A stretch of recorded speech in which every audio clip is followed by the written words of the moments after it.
అలసిన వానికి ఊరడించు మాటలు. సహోదరుడు భక్తి సింగ్ గారి పరిచర్య నుండి సేకరించిన అనుదిన ధ్యానములు. అక్టోబర్ 9.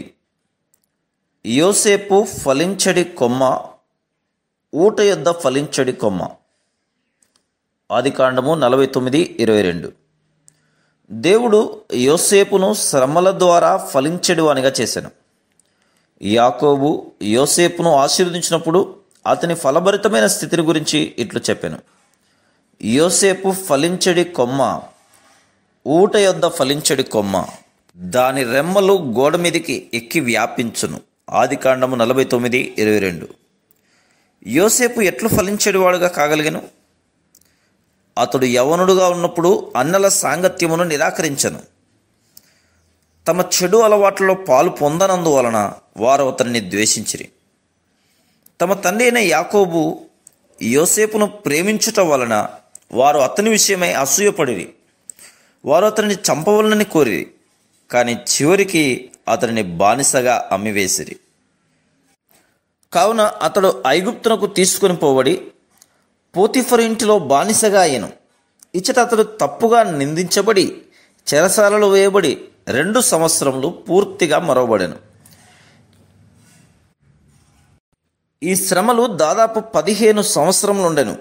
కానీ అతడు 30 సంవత్సరముల వాడైనప్పుడు ప్రభు అతనిని పైకి లేవనెత్తి ఫరో యొక్క దయను పొందినట్టు చేశాను. ఈ 15 సంవత్సరముల శ్రమలు వ్యర్థం కాలేదు. దేవుడు యోసేపును ఎంతో ఉన్నత స్థానమునకు తెచ్చుటకు సిద్ధపరచు నిమిత్తం వాటిని వాడాను. యోసేపు ఐగుప్తునకు మాత్రమే ఆహారము సరఫరా చేయగలుగుటయే కాక కరువు ఉన్న 7 సంవత్సరములు ఇతర దేశములకు కూడా పంచిపెట్టగలిగాను. కీర్తనలు 105:16-22 వచనములలో యోసేపు బానిసగా పిమ్మట ఖైదీగా ఎట్లు శ్రమపడనో చదువుదుము. అంతమున అతడు రాజు ద్వారా విడిపించబడి అతని పెద్దలకు బుద్ధి చెప్పుటకును, అతని ఇంటికి యజమానునిగాను, అతని యావదాస్తి మీద అధికారిగాను నియమింపబడెను. సాధారణముగా అధికారులు అవినీతిగాను అపనమ్మకంగాను ఉందరు, సందేహం లేదు. ఫరో వారి అవినీతి అపనమ్మకమును బట్టి తన అధికారులను నమ్మలేకపోయాను. కావున అతడు అవినీతిపరులైన పెద్దలను అధికారులను శిక్షించుటకు యోసేపుకు పూర్తి అధికారం ఇచ్చాను.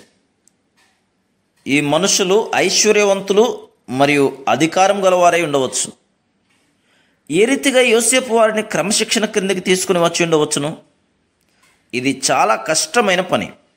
కానీ యోసేపు తన శ్రమల ద్వారా క్రమశిక్షణలోనికి వచ్చను మరియు గర్విష్ఠులు మూర్ఖులైన ఈ ప్రజలకు బుద్ధి చెప్పగలిగను. అటువంటి కష్టమైన పనికి అర్హుడుగా చేయబడుటకు దేవుడు యోసేపును 15 సంవత్సరములు శ్రమల ద్వారా తీసుకుని వెళ్ళవలసి వచ్చెను. Praise the lord.